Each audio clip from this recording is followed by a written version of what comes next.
Bismillahirrahmanirrahim. Assalamualaikum warahmatullahi wabarakatuh. Apa kabarnya teman-teman sekalian? Jumpa lagi.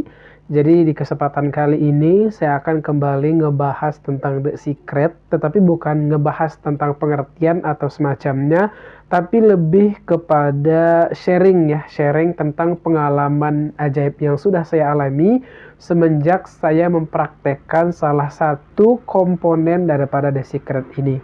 Dan ini tuh alhamdulillah sangat bekerja sekali untuk saya pribadi, dan saya harap melalui sharing yang akan saya bagikan atau cerita yang akan saya bagikan ini, teman-teman juga bisa mengambil manfaatnya, kemudian bisa dipraktekkan dalam kehidupan sehari-hari. Jadi buat kalian yang pengen tahu cerita lengkapnya seperti apa, boleh tonton videonya sampai selesai. Teman-teman, jadi sedikit informasi aja. Saya ini adalah orang kampung gitu ya. Ya bisa dikatakan orang yang sangat sederhana lah dari segi ekonomi. Jadi untuk saya bisa sekolah itu adalah merupakan sesuatu yang luar biasa sekali ya pada saat itu. Jadi memang benar saya adalah orang kampung, saya dibesarkan oleh keluarga yang ekonominya terbatas. Belum lagi saya punya saudara itu banyak, ada 7 orang. Dan kemudian untuk 7 orang ini juga punya punya biaya mereka masing-masing gitu loh. Jadi orang tua saya pada waktu itu yang menyekolahkan saya pun dengan ya bisa dikatakan susah payah lah seperti itu ya. Jadi untuk saya kemudian bisa lanjut sekolah ke sarjana itu merupakan hal yang luar biasa lah gitu teman-teman ya. Nah jadi singkat cerita, saya itu dari kampung itu kemudian disekolahkan ataupun diajak oleh kakak perempuan saya ke Palembang ya, Palembang di kotanya. Di situ saya dipondokkan, Pondok Pesantren Qudratullah. Selama 6 tahun saya mondok di situ. Nah, jadi setelah selesai mondok, artinya ada banyak pelajaran-pelajaran yang saya dapatkan di pondok tersebut. Kemudian setelah selesai mondok, jujur saya nggak tahu mau lanjut kuliah atau tidak. Karena sekali lagi saya sadar betul bagaimana kondisi saya, bagaimana kondisi keluarga saya. Kalau misalnya saya harus melanjutkan kuliah, saya nggak tahu dari mana biaya atau segala macam lah gitu ya teman-teman. Kemudian saya tamat ya, singkat ceritanya saya tamat dari sekolah tersebut ya, dari pesantren Qudratullah tersebut saya tamat. Akhirnya saya nemani salah seorang teman saya untuk mendaftar di perguruan tinggi yang ada di kota Palembang. Jadi saya menemani teman saya untuk mendaftar di perguruan tinggi tersebut. Nah, sepulangnya saya dari menemani teman saya tersebut, kemudian saya diinformasikan oleh kakak saya bahwa saya tidak perlu mendaftar di situ juga. Wah, saya agak sedikit kaget, berarti saya mau kuliah nih gitu kan. Ternyata saya nggak kuliah di sini loh teman-teman, di Palembang, tetapi saya akan dikuliahkan di Pulau Jawa ataupun di Jawa Timur ya. Dan Jawa Timur ini pun sebenarnya merupakan salah satu target yang ingin saya capai gitu loh teman-temannya. Ada dari list yang sudah saya tuliskan situ. Salah satu saya pengen ke Tanah Jawa, dan alhamdulillah atas izin Allah saya kesampaian. Jadi saya itu diberangkatkan dari Palembang ke Pulau Jawa, tepatnya di Madura, itu Jawa Timur ya. Madura itu adalah salah satu kota yang bagus sih menurut saya, karena di situ pondok pesantren itu luar biasa sekali dan agamanya juga mantap ya, luar biasa. Udah akhirnya teman-teman, singkat cerita, saya berangkat tuh ke Madura, dan sampai di Madura saya itu di Pondok Pesantren Al-Amin Perinduan, dan di pondok tersebut juga ada perguruan tingginya yaitu IDIA atau Institut Dirosat Islamiyah Al-Amin Perinduan.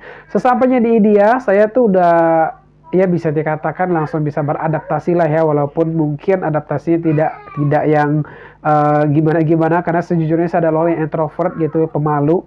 Dan singkat cerita lagi ya teman-teman, jadi saat kita kuliah otomatis kita itu ada beberapa barang ataupun alat yang kita butuhkan. Misal contoh adalah laptop. Jadi teman-teman, saat saya sampai di sana, saya sudah melihat beberapa teman saya itu punya laptop, sedangkan saya sendiri belum punya. Kenapa? Ya karena tadi latar belakang saya ataupun background saya bukan orang yang berkepunya gitu. Jadi untuk saya punya laptop itu ya seperti sebuah mimpi gitu loh teman-teman ya. Tetapi kemudian 1 tahun kemudian, tepatnya di semester 3, semester 3, kemudian saya teringat tentang The Secret ini, yaitu salah satu komponennya tentang visualisasi. Visualisasi itu adalah bagaimana kita membayangkan sesuatu seolah-olah sesuatu yang kita inginkan tersebut sudah benar-benar kita terima, sudah benar-benar ada di tangan kita, atau misalnya sudah ada di rumah kita. Intinya gitu, intinya seperti itu ya teman-teman ya.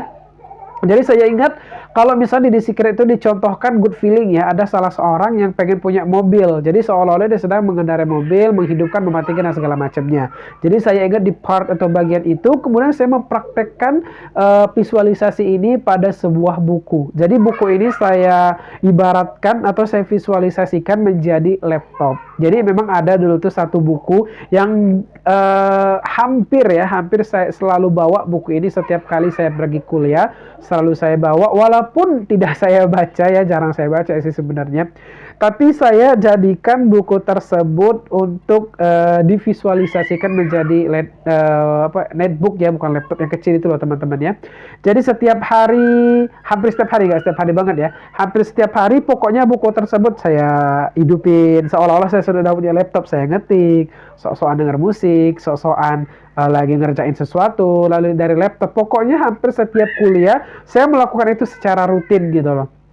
Walaupun sebenarnya saya nggak tahu kapan akan terkabul gitu kan keinginan itu. Tapi alhamdulillah teman-teman, 6 bulan kemudian, tepat 5 atau 6 bulan kemudian, tepatnya pada saat liburan puasa, saya pulang ke Palembang lagi untuk liburan puasa dan juga Hari Raya Idul Fitri. Nah, ternyata pulangnya saya ini bukan hanya pulang-pulang biasa. Ternyata ada sesuatu yang diurus gitu loh. Nah, teman-teman, informasi juga, orang tua saya ini adalah PNS ya, pensiunan guru, kepala sekolah dulu.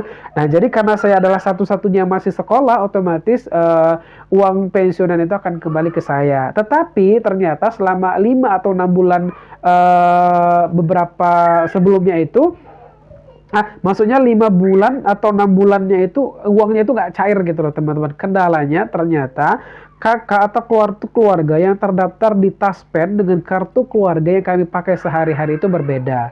Di Taspen itu namanya Sadikin, sedangkan yang kami pakai itu M. Ali Sadikin. Jadi otomatis kalau misalnya kita mau mencairkan dana tersebut nggak bisa, karena memang kakaknya itu berbeda. Ada akhirnya diurus, kita buat kakak baru, KTP baru dan sebagainya.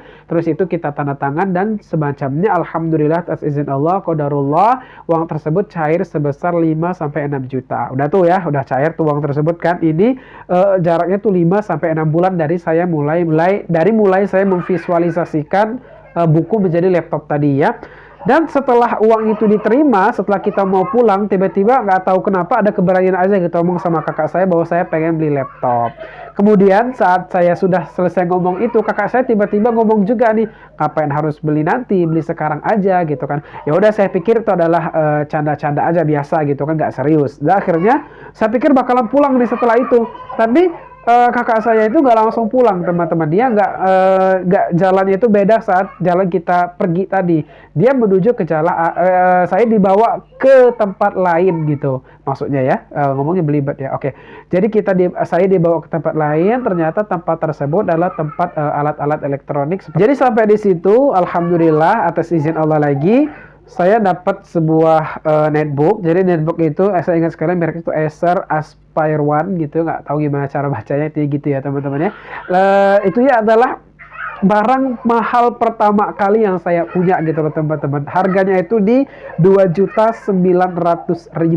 Waduh, ini adalah alat elektronik termahal yang saya punya, benda termahal pertama yang saya punya gitu loh. Saya waktu itu HP belum punya, apa-apa belum punya kecuali laptop. Jadi saat pertama kali saya nerima laptop ini, saya sangat senang sekali. Saya sangat bersyukur sekali karena ini adalah hal yang kayak hampir mustahil bagi saya gitu pada waktu itu ya.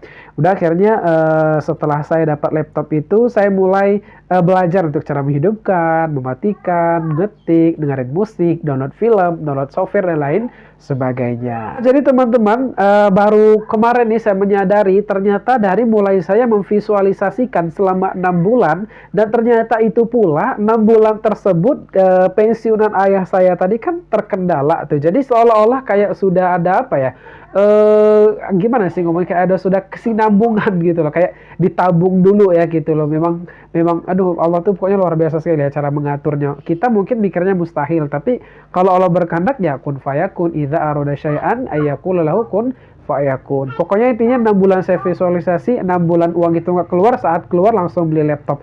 Ini adalah suatu bisa dikatakan kebetulan, takdir, apapun namanya. Pokoknya saya bersyukur sekali atas visualisasi ini, atas doa dan harapan ini, alhamdulillah dikabulkan oleh Allah Subhanahu wa taala.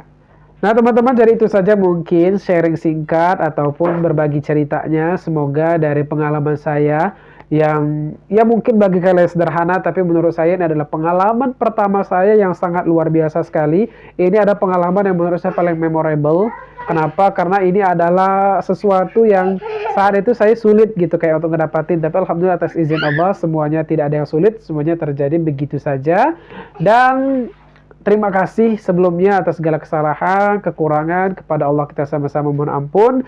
Sekali lagi semoga kita bisa sama-sama mengambil manfaatnya dan kita bisa mempraktikkan apa-apa ilmu yang kita dapatkan, baik itu dari internet, dari guru, dari luar sana, dari siapapun aja ya. Terima kasih sekali lagi, mohon maaf dan wassalamualaikum warahmatullahi wabarakatuh. Bye bye.